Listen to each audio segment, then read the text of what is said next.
Hello, everyone. Ariel Helwani being joined by a man who needs no introduction, the one and only George Rush St-Pierre, kind enough to join us moments after UFC 254. We just saw Khabib Nurmagomedov defeat Justin Gaethje via second-round submission. Then afterwards, he shocked a lot of people by retiring. George, you were a big storyline, a big part of this fight going into Saturday. And so I've been really wanting to talk to you about it all. Before we get to the aftermath, I want to ask you about what Khabib did in the fight. Were you impressed with his performance? Hey, it was a masterful performance. As close as you get of a perfect fight against a very, very tough threat in Justin Gaethje. A lot of people, including myself, was thinking like maybe Justin Gaethje is the answer to Khabib. Maybe Justin Gaethje will be the perfect nemesis to Khabib because of his pedigree in wrestling and in striking.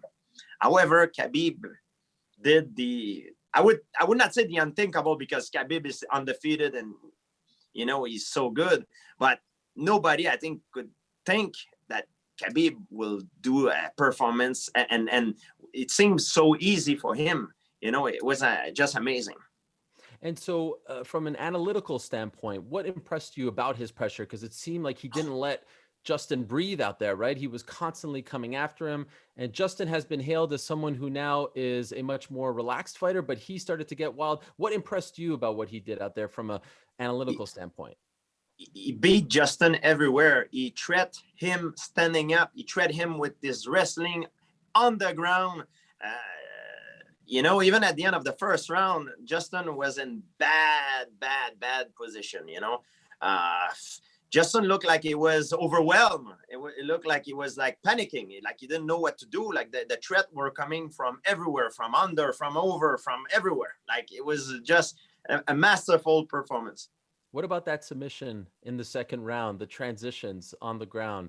What did you think of that? It was beautiful, and that's one of the quality of the champions. When something doesn't work, they switch immediately. And if it doesn't work again, they switch. So we saw that Khabib went for a kata gatame, it didn't work. Then he went for a juji gatame, it didn't work. Then he switched to a triangle choke. It was a beautiful display of his skill. It was amazing. Going into this fight, considering everything that he had been through, with his father's passing, did you think that, there were two schools of thought? Either he would be incredible, look dominant, try to do something in honor of his dad, or he wouldn't look like himself. What did you think? What did you think he would look like?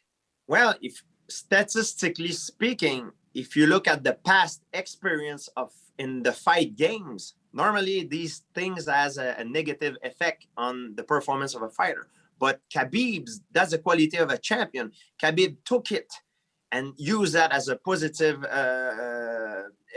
thing. Not positive. The thing is nothing positive about the death of his dad, but I mean in terms of his performance, it was just unbelievable. He used that as a motivation to complete the wish of his father. It was just amazing. I mean, what an incredible end of career. And I think you can make a case that was his best performance in the UFC. I know you've watched him for several years. Do you agree? I agree 100%. What a great way to finish a career. Now the door are all open for him. He finished on top. His stock is at his pinnacle. Now he can do whatever he wants. Sponsorship, publicity, opens a school if you want, acting, whatever he wants to do. I mean, the possibility are endless. What a great role model. What a great way to finish a career. I mean, it was just an incredible journey, and a lot of fighter in our sport has a tendency to finish too late their career, so they're stuck going down, and then it closed door for many opportunity that a lot of elite athlete could have as an after career. Khabib has a choice now. He's a perfect role model for the community. Are you surprised after the fight? It was an incredible moment to watch, right? He's openly crying in the middle of the cage, obviously hurting because of his father's passing and him not being there. And then he started to take off the gloves, which is, custom when you're about to announce your retirement, put them in the center of the cage. Ultimately, are you surprised he did that? I was surprised. I was not expecting that at all. But And it was, I was surprised that his performance too. I mean, I know he's incredibly good. I didn't know how good he was. It's just amazing. Like, I knew he was good, but now like so he put it into a different gear. It was amazing. I was surprised he retired because I thought he wanted to do, everybody in the media says he wanted to do 30-0, but you know, that's his choice. What a great way to finish a career. I mean, he left an incredible legacy, you know, one of the best to ever done it, maybe the best to ever done it, you know. So we did think he wanted to make it to 30, and we did think that he wanted number 30 to be against you. So as he's retiring, what are you thinking in your mind? Well, I'm thinking, I mean, I'm glad for him. I mean, in a way, like I always feel sad when I see an athlete taking too many fights. When I say a champion, I don't want to mention any name, but we all know we can talk about here, like taking too many fights and retire and having very bad performances and affect the well-being and stuff like that. Like that's something I really don't wish to someone. And Khabib did an amazing decision, I think. Like everything in life, everything has a beginning and has an end. The life of a professional athlete, even an elite athlete, as a window. If we fight past that window, that's when the problems start to arrive and appear. Was there a part of you as you were watching that saying, no, let's just stick around for one more. Let's do it. What a fight this would be. The two GOATs coming together, a special fight. He's talked about it. You've talked about it. Were you thinking, nah, one more? That's what I thought at first that was going to happen because of the media, maybe, you know, what people have been informed me, but it did not happen. And I'm good where I am. I mean, I'm you know, Khabib he's invincible now. I mean, he's undefeated.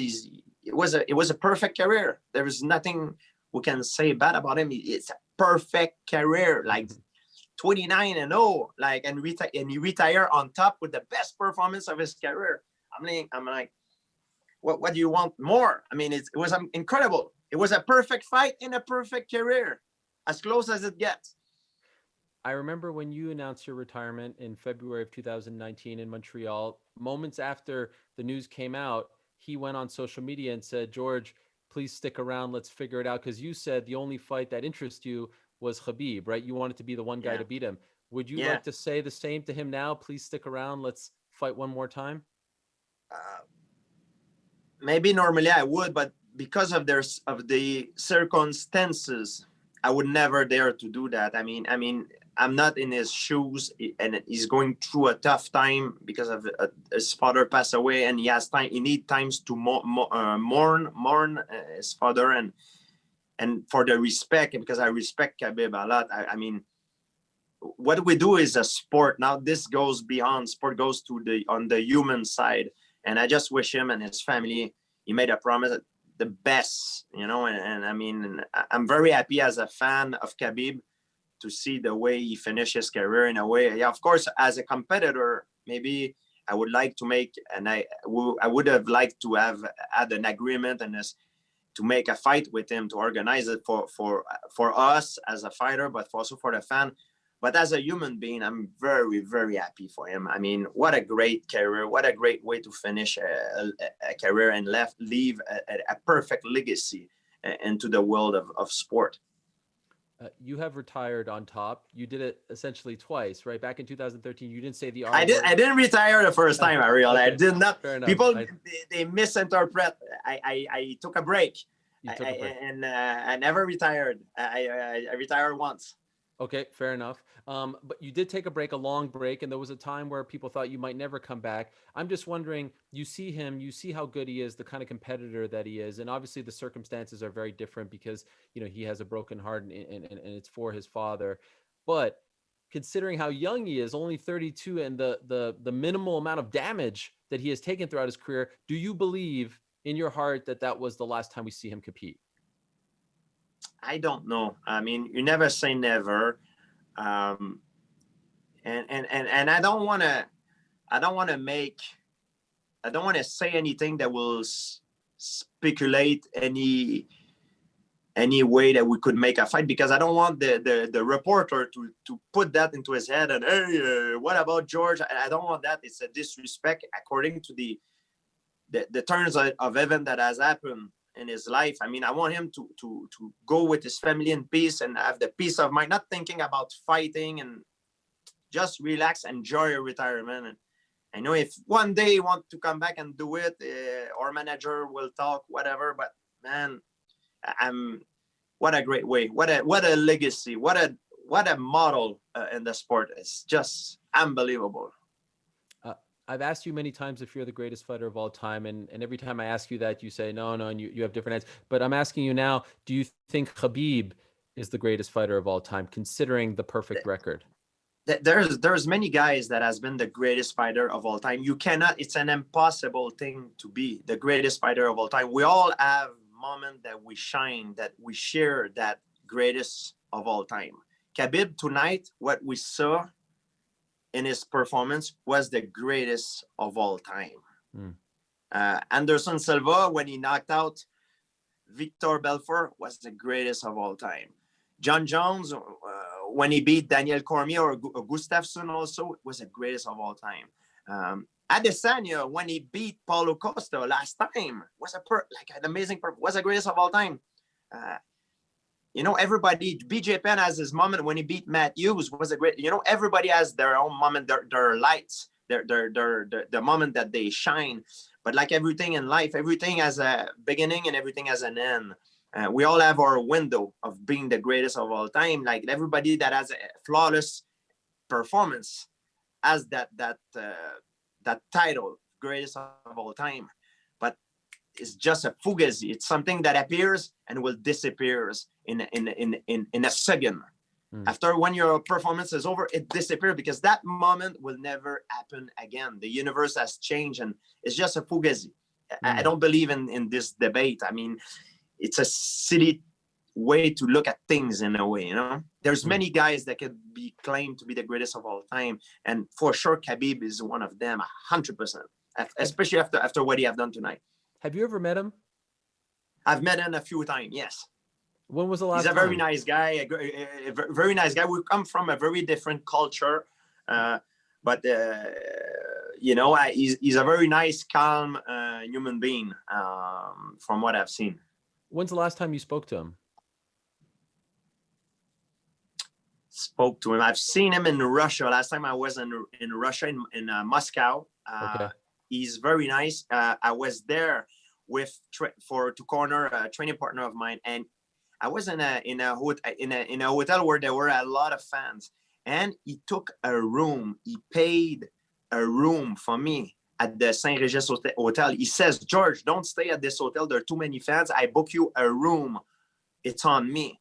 I'm like, no. He said, yes. He said, I book you the room. Just stay there. Don't drink alcohol because of my religion. I said, yeah, for sure. And he booked me a room. That's how much of a nice guy he is. It was, and he's just an incredible human being. He's a nice guy. You know what I mean? He's a very emotional person. He's a very nice guy. Like I have the impression that a lot of people in the east part of Russia, if they love you, they're gonna die for you. But if they hate you like crazy, So I rather be on his good side than his bad side. Yes, for sure. If there was anything that you can say to him, you've talked a lot about the stock market of a career and going out when you're on top. You've talked about it with your career and many others, like you just alluded to. Is there any advice, any message you would like to say to him now that he's decided to do this? Khabib, follow your heart, follow what make you happy and what make people who you love happy, and no pressure. Take the right decision at the right time, and the possibility for you are limitless now. You can do whatever you want, and congratulations, what an amazing career. And it was a perfect fight and a perfect career that you have. And finally, George, I would be remiss if I don't ask you this. Now that he has said he is done, does this officially close the door on your career? Are you done forever? Ariel, I retired 2 years, almost 3 years ago. I retired 3 years ago. It's only people that speculate about it. For me, I'm happy where I am. You know what I mean? You never say never in life. I'm not a kind of guy who's, I don't see life. I have a different mentality than certain other people. Some people, it's white or black. Me, it's always gray in my life. I don't believe there's things that are not tangible. You know, there's always possibility. I leave the door open, but as it is now, it's not. You know, like for me, I've been retired 3 years ago, and I'm good where I am. But you would have considered it, right? You were open. If you would have come out on the microphone and said, George, let's go, you would have been in, correct? I would have considered it. Yeah, of course. You know, who would not have done it? You know, for a fighter, the most excited things, it's also often the most scary things to do. Fighting someone who has the aura of invincibility, it's also incredible. It's very scary, but it's also very excited for a competitor. But I'm just blown away. What a great performance! What a great career! I mean, I was doing the French broadcast in Quebec, and I was doing the commentator live. It was a great experience. I really enjoyed it. Wow. Is that something you want to do more of? Yeah, I'm gonna do more of it. And the good thing about it is I'm hired by the UFC, and I can choose which one I do. Sometimes the one I want to do, I do it. Sometimes I don't want to do, I don't do it. So I have the possibility to do the one only that I like, the one that I enjoy. And I'm with Patrick Côté, who's a former UFC fighter as well, who fought for the title, and Jean-Paul Chartrand, who's a legend in sport in Montreal. So I have great mentors that can teach me the job as well. So it's a lot of fun. What a treat that is for the Quebecois fans to hear you calling a Khabib fight. I mean, I can't believe it. What an amazing thing that was. Well, like everything else, it takes times and practice. I'm a good fighter, but I'm not a good commentator. I mean, it will take time that I need to develop my skill, but I have good mentors. Like I said, like Jean-Paul and Patrick are great to me, and they teach me the best way to do it. And just for the record, leading up to this, no one called you and asked you, are you interested? It never got past the media stuff, right, for this fight? No, never. Okay. The UFC never took the phone, never called me, no, nothing. And I would have considered it. I would, but I would not have done. I would not have gone 155, because even though I could make 155, it would have affected, I think, my performance. So it would have need to be in a catch weight in the middle. Well, I'm too old for this, Ariel. I'm too old. I'm 39 years old. I feel in great shape. I feel sharp and everything, but I'm in great shape, and I'm not a kid anymore. I'm a man. And then when you become a man, you grow in your mind, and you don't see life as it was before. I see a lot of young fighters taking the mic and say, hey, I'm the best, I'm the this, I'm the this. Wait that you get 39 and you get the experience. You won't see life the same as you were when you were young. Anywhere, anytime, and any place. I was the same when I used to fight. You know, I saw a lot of young guy anywhere, and give me a name, anybody, anytime, no problem. But it's a business. It's a chess game. The whole thing, it's a chess game. You need to be able to be smart in this game, to manage your move, manage your career, and do the right move. It's if you don't do that, you're not gonna go anywhere. You're gonna be wasting your talent, your everything. Well, no one played the game as smart as you, and I think now we can add Khabib's name to that conversation. Khabib yes, perfectly. Unbelievable. Maybe even smarter, because he ended 100%. with a 0. Yes. And perfect. Unbelievable. And now I felt 2 times in my professional career. I felt way more often than 2 times. I felt many times in my life, but in my professional career, I have two lost that I've learned from, and I got better from it. But Khabib is perfect, undefeated, perfect, amazing accomplishment. So I love to see the respect between you two, and now I guess Khabib versus George St-Pierre will be one of those what if fights that we talk about in the barbershop. What if they would have fought? Because for now, it doesn't look like it's going to happen. The thing in the fight game, you never fight the same fighter twice. You are never the same fighter twice. You know, You make fights. For example, I give you an example. I fought Matt Hughes 3 times in my career. It's the same guy, the same name in the contract that I signed to fight. But he was not the same fighter. The Matt Hughes one was different than the Matt Hughes 2 and different than the third one. It was completely different. The feel was not the same. It was not the same guy. I was not fighting the same identical guy. And I was not the same George St-Pierre as well. So our past experience could affect us on a negative, on a positive note.